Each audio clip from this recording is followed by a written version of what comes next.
I'm Dan Runcie. I'm a professor in the Plant Sciences Department at UC Davis, and I put up these pictures because most of my work is working with plant breeders, and so a lot of it is in corn. But really the questions I think are they sound very similar. Is where can we find genetic variation that would be useful to making plants work better? And so yeah, most of that work has been in the context of crops like corn, but also using collections from across a landscape, using crop gene banks to try to find adaptive alleles. And so I think a lot of the questions that we ask are similar. But what I'm going to talk about today, I guess maybe I'll go back up. Because of that, because I'm in a slightly different field, I'm going to start by defining what I understood that these terms that we're talking about to mean. And so, what is assisted gene flow? And then I think that the question as a geneticist, what I'm most interested in is if we are going to do assisted gene flow, for what genes? How do you figure out what genes would you want to be flowing? So that's the question. What I'm going to do is I'm going to talk about a couple ways of trying to do that. I'm trying to figure out which genes, or how do we prioritize individuals or genes to move. And really it's an introduction to what Graham will be showing later in broader Mimulus project, trying data actually move. So, so what I understood the goal of assisted gene flow, at least in breeding, and I think it might be the same, is to introduce beneficial alleles into a population that's at risk. And so beneficial alleles, if you're not familiar with the genetic term, alleles are versions of a region of a genome. It could be a gene, it could be a broader region of a genome. There are different versions of it that are functionally different. And so a beneficial allele would be an allele that would increase fitness if it were in your population, but it's hardly somewhere else.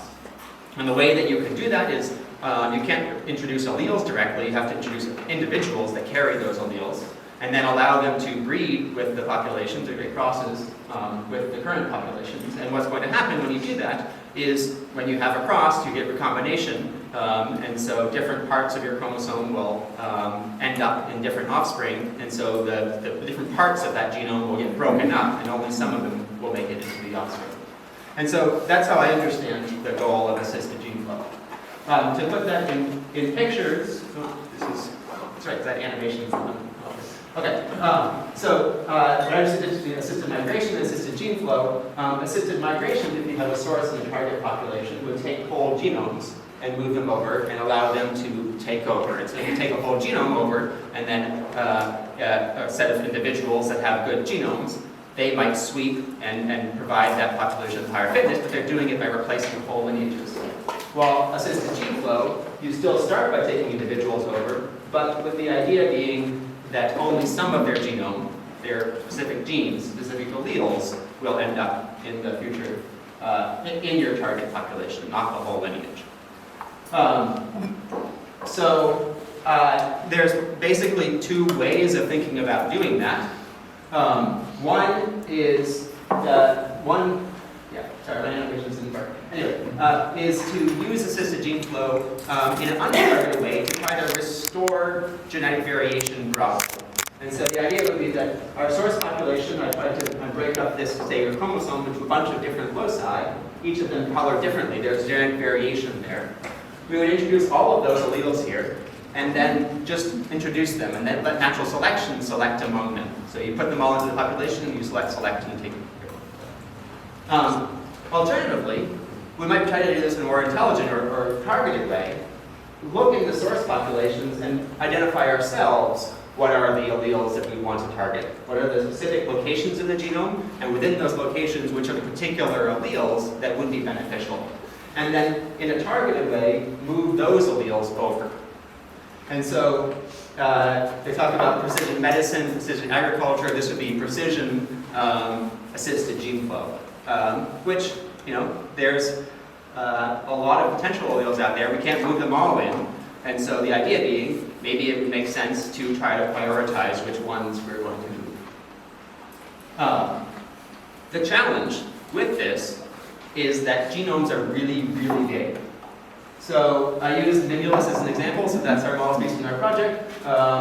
The Ablia has 430 million positions in its genome. I don't know the updated number, I just remember this number vaguely from a while ago. Something like every 6 bases will differ. 6 out of 100 bases will differ among any 2 individuals. And so between any 2 individuals, they're going to vary by tens of millions of loci. If you look at every individual in any population, just about every single base will vary. So that means that we have hundreds of millions of possible alleles that we could bring in. How do you even begin to try to prioritize among hundreds of millions of candidates? And we know that the vast majority of them are going to have no effect. But then of the ones that do, vastly more of them will have deleterious effects everywhere, and only some of them will be specifically beneficial. Ones will be beneficial, but they're not already in your population. Now, there's a little bit, we're getting better at it. AI, language models, supposedly maybe able to help us start to be able to just look at the sequence and say, oh yeah, that'll be good. More often we can tell, oh yeah, that's going to be bad. We can read a gene and we can see that a gene is broken. That's probably going to be bad. But outside of that, and that's a fraction of a percent, fraction of a percent of all of those alleles. The vast majority of it is we can't tell by looking at it. And we can't test it. We can't do hundreds of millions of tests through transgenics, and no one would like that anyway. So what is the field? So the field of genetics has been trying to develop ways of trying to search the genome in ways that could prioritize variants for something like this. And the main technique is called a genome-wide association study. And so the idea is that you take a sample of individuals from your population, a random sample of it, tries to capture the diversity as well as you can. And so here's my population, and then you score something on each of those individuals. Here, corn plants, and you're scoring height on them. And so that's our initial data set. And then for each of them, you do some sort of a genotyping across the genome. And so Kyle showed reduced representation sequencing earlier. If at all possible, you want to get whole genome sequence of this, get as many variants as you possibly can out of this. But we can do that pretty well now. And so, I don't know, Brent, how many variants are you looking at? Oh, God. 10 million or something like that. Yeah. Which is not all of them, but it's a good number. And then what we do is, it seems complicated, but it's really, really very simple. We take them one at a time, and we group the individuals based on the ones that carry one allele and the ones that carry the other. In almost every position, there's only maybe two possibilities. There are 4 bases, but only 2 of them will be available. And we ask, are they different? Are the phenotypes different from those 2? And we just do it one at a time. And you end up with a result that looks like this. It's called a Manhattan plot, because if you're successful, you have these skyscrapers and towering above the city. And basically, this is a ranked prioritization of the genome in terms of which ones are most associated with the trait. So here, each dot is one of these tens of millions of tests that we've done, and their height is the strength of evidence that we have that it is at least associated statistically with the variation in the trait. And so the advantages of this method are we can test tens of millions of loci at once, and it returns a prioritized list. But there are significant challenges with this. And a couple that I'll talk about are what trait do we do this on, and how do you do what do you do with them once you have this prioritized list. Actually, I won't talk about that as much as I would like to. We'll see that time later. Okay, there's basically 2 types of GWAS that I think are relevant to assisted gene flow. One is we call it trait GWAS, where we identify first the traits that we think our population is lacking. And those are the ones that we use a common garden to be able to study. That's a very straightforward method, but it's very labor intensive. There's another strategy, though, which has been much more exciting in the field, is called an environmental GWAS, where we find loci that seem to have made the individual populations in your species more successful in the past, take advantage of local adaptation. And you'll have these slides, and so there's some references if you want to see some of the seminal papers in this area. But just going through the logic of this, so the trait GWAS, the scenario is you know that your trait is missing, your population is missing something. You know, it's a disease that's threatening that population. You know that it needs to flower earlier than the current population because the earlier snow map or something like that. So you have to run a common garden, then you do a GWAS for it, and you find these loci. The idea of this is fairly straightforward. if an allele causes the difference in the trait, there's a causal mechanism there, that means that the idea would be that if you change the genotype at this location, you'll get a change in the trait value. Genes cause traits through changing protein, all molecular biology. This one sort of makes a lot of sense. The environmental gene loss is a little bit actually harder to think about. So the scenario is you don't know what traits are important. We don't know what to look at. So how do you prioritize genes? And so the approach, as I described it, is you take collections across as much of the landscape as you can, and that landscape will have variation in various environmental variables. Now, the idea is that if a mutation arose in some part of that range that increased fitness, say at high elevations, over time it would disperse and spread, but then it would outcompete the blue ones in those locations. And so you'll end up with an association like this between environment and the association building. The causal arrows here, though, are really weird, right? Because we're not saying that changing your genotype at this gene causes the change in the environment. It's not like, changing this gene that makes flowering earlier makes the days warmer or something like that. But the model that underlies this is that the mutation changes the fitness as a function of the environment. And then that then causally leads to a change in the allele frequency. And so the causal arrows of this method are backwards, but we end up with this pattern that still is reasonable. So, what are the advantages of each? The trait gene loss is useful because it's tied to a particular trait. It makes sense. If you want to improve a trait, you study that trait. But it really relies on both a tremendous amount of work in these common gardens and that you know about what traits are important.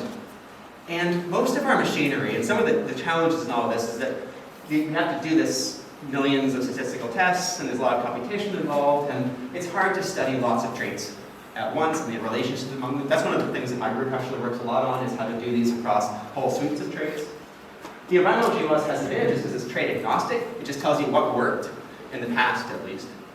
And it's also easier to scale in much larger numbers. And so Ren will show you data sets with quite large collections. I'm working with data sets in corn where we have about 4,000 georeference locations. We're scaling it up to 30,000, though. There's a wheat data set with 80,000 accessions. And so it's impossible to imagine doing common garden trials with 30,000 or 80,000 accessions out there. But if you treat the environment as a trait, you can do the same machinery and find things.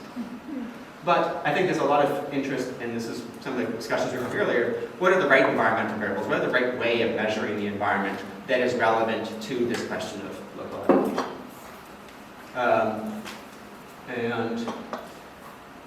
And so, I don't know, take some of my take-homes I've been learning from here. I pose this all in the framework of how do you figure out which specific genes, specific alleles to move in. I'm not sure that that's everyone's goal here. I think that's a longer term thing. It relies on many generations of after the introduction, which is not where sequoias are going to be. Maybe it is relevant for poppies or something like that, where a few generations is a few years relevant in time change. This GWAS method is specifically for identifying genes to move in, not individuals to move in as much. But how many genes are necessary? And I think as a geneticist, I'm happy to talk a lot about that. I have a lot of thoughts about how many genes are involved in the adaptation here. But the answer is probably going to be lots. There's lots of ways to change any trait in any direction. And so figuring out the right genes or which genes or how many genes you need to move to be able to move your traits in the right direction, I think is a very important question if this is going to be a useful technique for us. And so I think I'll stop there. Is that reasonable? Sure. Okay.